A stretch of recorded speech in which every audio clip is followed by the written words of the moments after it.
চোখ বন্ধ করে মেয়েটা কাঁদছেন আল্লাহ পাকের দরবারে, ইয়া রব আমার আল্লাহ, আমি ছাত্রী, একটা স্কুলের কলেজের ছাত্রী, স্কুটিটা পার্কিং করে লাগে ব্যাগটা কাঁধে করে নিয়ে স্কুলের দিকে রওনা হয়েছি।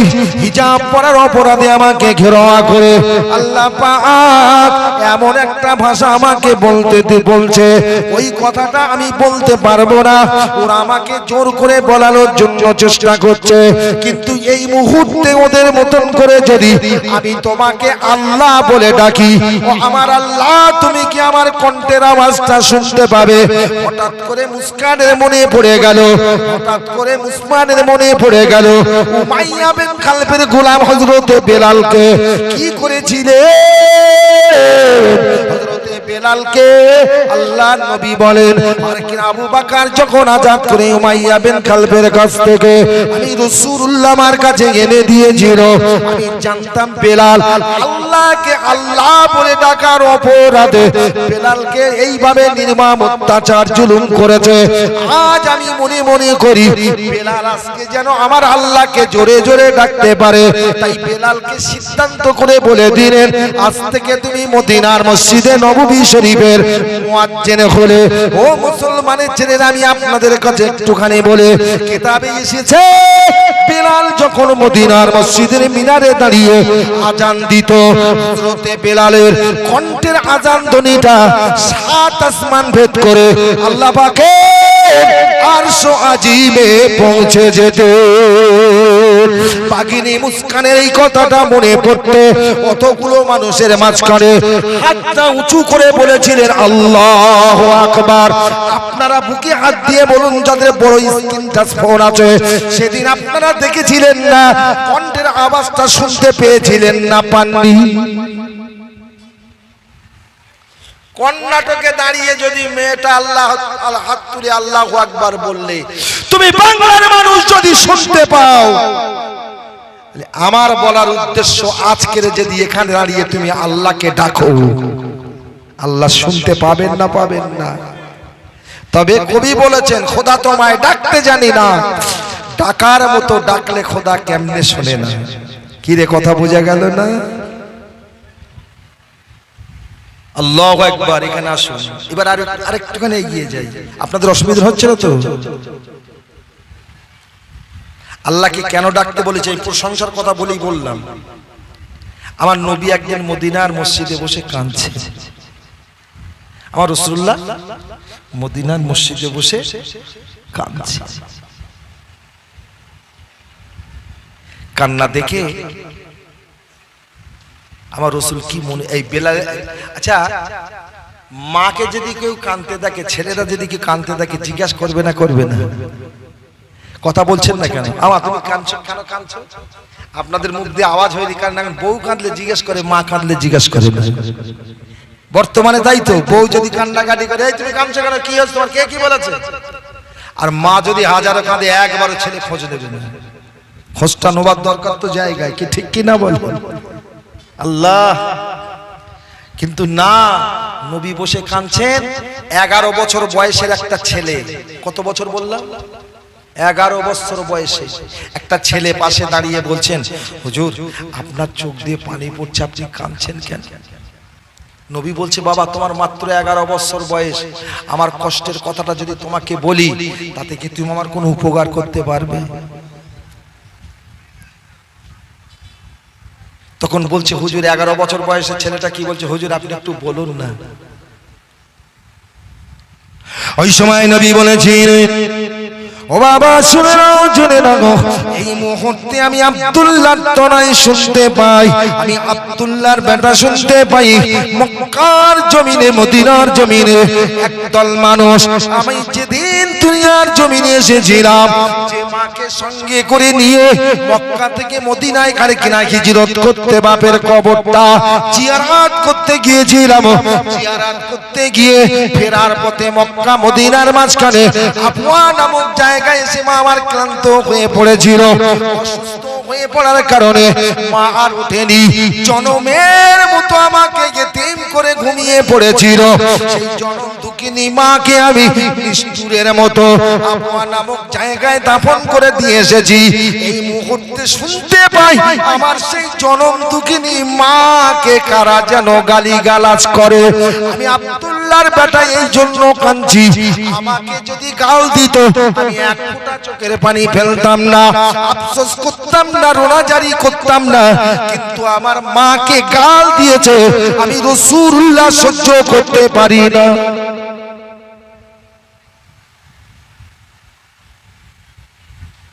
আমাকে গাল দিলে আমি দুঃখ পেতাম না, কিন্তু আমার মাকে গাল দিয়েছে আমি সহ্য করতে পারি না।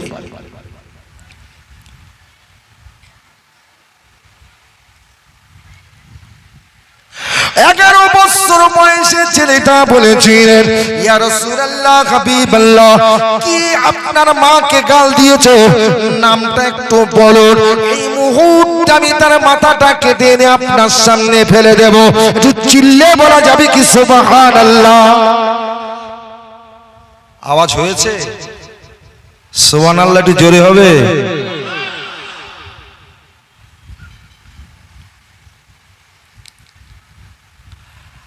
আপনাকে গাল দিয়েছেন, আপনার মাকে গাল দিয়েছে কে বলুন, তার মাথাটা কেটে আনবো। যেই বলেছে, রাসূল বলছে তোর এখন 11 বছর বয়স, গাল টিপলে দুধ বার হবে। আমি যদি তোর সঙ্গে নামটা বলি তুই কিছু করতে পারবি? যে ছেলেটার বয়স বলছি 11 বছর, ওই ছেলেটার পরিচয় শুনুন। ইমাম হাসান হুসাইনের আব্বা, ফাতেমার স্বামী, আমার নবীর জামাই, শেরে খোদা হযরতে আলী কাররামাল্লাহু ওয়াজহু। জোরে বলো সুবহানাল্লাহ, জোরে বলো সুবহানাল্লাহ।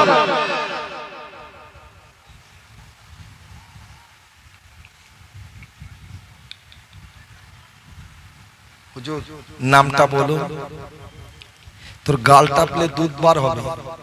বলে হুজুর বয়স আর এই দিকে লক্ষ্য করে নাম নেই, শুধু নামটা বলো। আল্লাহ নবী ওই সময় বলেছিলেন, ও বাবা গালি, যে মানুষটা আমার মাকে গাল দিয়েছে ওই মানুষটার তুমি মাথা কেটে আনবে বলছো, কিন্তু আমি আগে বলি শোনো, একদিকে তোমার বয়স অল্প মাত্র 11 বছর, কিন্তু যে মানুষটা আমার মাকে গাল দিয়েছে ওই মানুষটার নাম শোনো। ওই মানুষটার নাম বলার আগে ওর পরিচয়টা দে। ইয়া রাসূলুল্লাহ, হাবিবাল্লাহ, কোনো পরিচয় দেওয়া লাগবে না, নামটা আপনি বলুন। রাসূল বলেছিল না না, অবশ্যই তোমাকে পরিচয়টা দেওয়া লাগবে।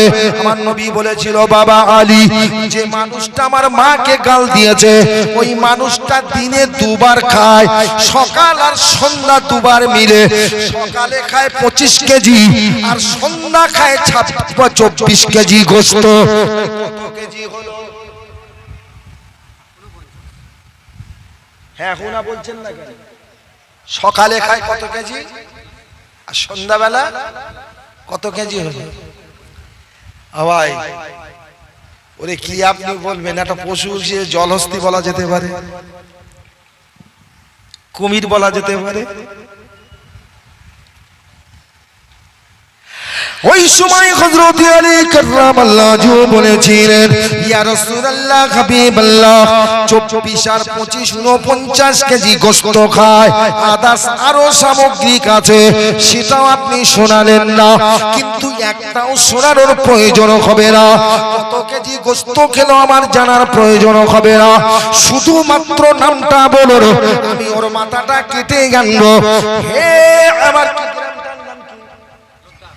লজ্জার মুসলমানেরা, কানটা খাড়া করে শুনুন, আমি আপনাদের কাছে গল্প করতে আসিনি, বাস্তবে এই প্রোডাকশনটা, এই সাবজেক্টটা তোমাদের কানে পৌঁছে দেওয়ার দায়িত্ব আমার আল্লাহ দিয়েছেন, তাই দিচ্ছি। নবী বলেছেন উলামাদেরকে জগতের মানুষের কানে পৌঁছে দিতে বলেছেন, তাই আমি গুনাহগার, সুযোগ পেয়েছি আপনাদের কাছে বলছি।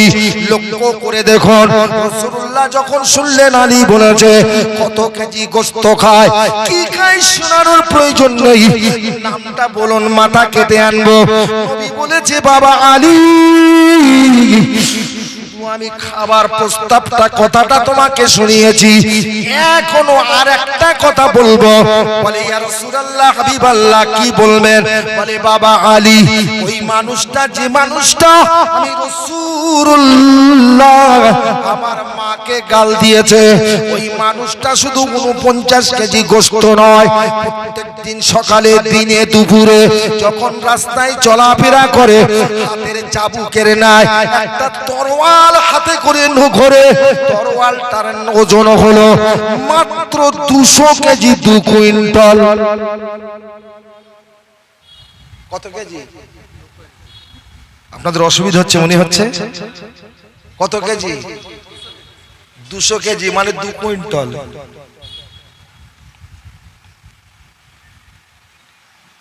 হযরত আলী বলছে, হুজুর ও 2 কুইন্টাল আর গোশতের ইতিহাস শুনিয়ে লাভ নেই, শুধু নামটা বলেন। সুবহানাল্লাহ জোরে বলবেন না?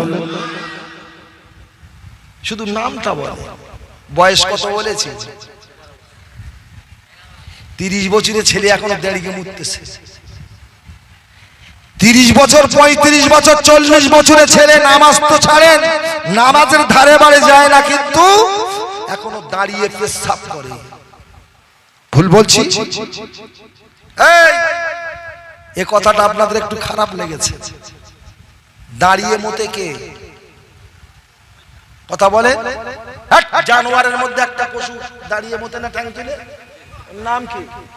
কুত্তা। কুত্তা বিয়াদবি মাফ করবে, মানুষে জানোয়ারের খাতায় নাম লেখাবে, মানা যায় না। কি ভাই ভুল বললাম নাকি? বলছে হুজুর নামটা বলো। আমার রাসূলুল্লাহ যখন দুটো প্রস্তাব শোনালেন, 1 নাম্বার 49 কেজি গোশত খায় আর 200 কেজি ওজনের তরোয়াল অনবরত হার সময় হাতে করে বয়, ওই সময় আলী বলেছিলেন, ইয়া রাসূলুল্লাহ হাবিবাল্লাহ, ওই কথাটা শুনে আমার কোনো লাভ হবে না, নাম বলুন। নবী আমার বলেছিলেন, বাবা আলী তবে শুনবে না, তবে একটা কথা বলি, ওই মানুষটার মাথাটা তুমি কাটে আনবে বলছো, তবে কাটতে হলে যে মানুষটা কাটবে তার ভিতরে 2টো গুণ থাকা দরকার। হযরত আলীকে বলেছিলেন, বাবা আলী 1 নাম্বার গুণ হলো শক্তি আর 2 নাম্বার হলো সাহস। বাবা আলী তোমার ভিতরে কি 2টো কি আছে? সাহাবারা কি নিয়ে লড়েছেন সেটাই বলছি, তুই কি নিয়ে লড়বি?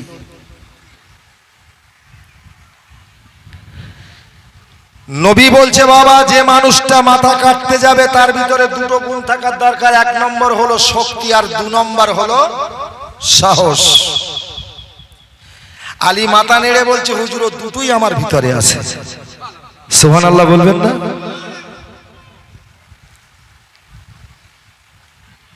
দুটোই আছে। আল্লাহ নবী বলেন, ও বাবা আলী, 2টোই যদি তোমার ভিতরে থাকে, এই মুহূর্তে আমি নবী তোমার ওই 2টো গুণ দেখতে চাই, আমাকে তুমি কি দেখাতে পারবে? 1 নম্বর শক্তি, 2 নম্বর সাহস। এই 2টো গুণ আমার ভিতরে, তোমার ভিতরে আছে যখন বলছো, একটু বলবে, দেখাতে পারবে?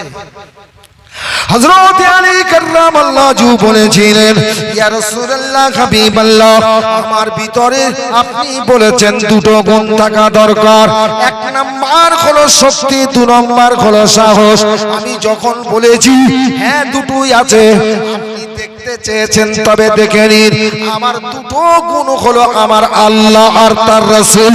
জোরে বলা যাবে কি সুবহানাল্লাহ? আরো জোরে বলা যাবে কি সুবহানাল্লাহ? যার ভিতরে আল্লাহর শক্তি আছে তার দুনিয়ায় ভয় আছে। হিন্দের অলি খাজা বাবা মঈনুদ্দিন চিশতি আল্লাহর ধ্যানে রত, পিতৃরাজের কথা মতো জয়পাল পাথর ছেড়ে দিয়েছে।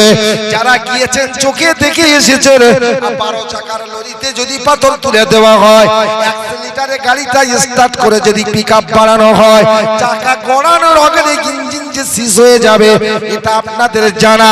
কিন্তু আমার বলার উদ্দেশ্য হলো, আমার বিশ্ব নবীর কথা বলতে গিয়ে খাজা বাবার কথা বলছি।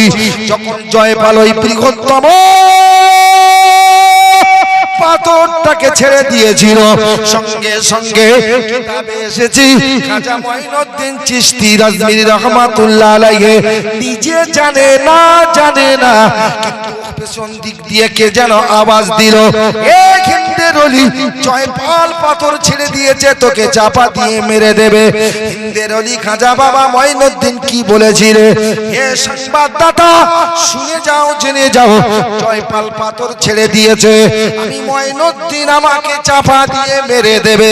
তবে আমি বলি শোনো, ওই জয়পালের ছেড়ে তোমা পাথরটা যদি চাপা পড়ে আমি মঈনুদ্দিন মারা যায়, আমার আল্লাহ যদি রাজি হয়, আমার আল্লাহকে রাজি খুশি করার জন্য আমি মঈনুদ্দিন মরতে রাজি আছি। ইন্না লিল্লাহি ওয়া ইন্না ইলাইহি রাজিউন। খাজা বাবা এই কথাটা যেমনি বললেন, আমার আল্লাহ বলছেন কোরআনে, ফাসকুরুনি আযকুরুকুম ওয়াশকুরুলি ওয়া লা তাকফুরুন। বান্দা যদি তোমরা আমার শরণে হও, আমি আল্লাহ তোদের শরণে হয়ে যাব। খাজা বাবার জবানের কথাটা শোনা মাত্র আমার আল্লাহ জানিয়ে দিলেন, ভয় করিস না মঈনুদ্দিন, আমি আল্লাহ তোর সঙ্গে আছি। জোরে বলে। হাজার দল আলাদা, আমাদের দল আলাদা নাকি? তাহলে খাজার যদি আল্লাহ হয় আমাদের কি হবে? একদম ভয় করবি না।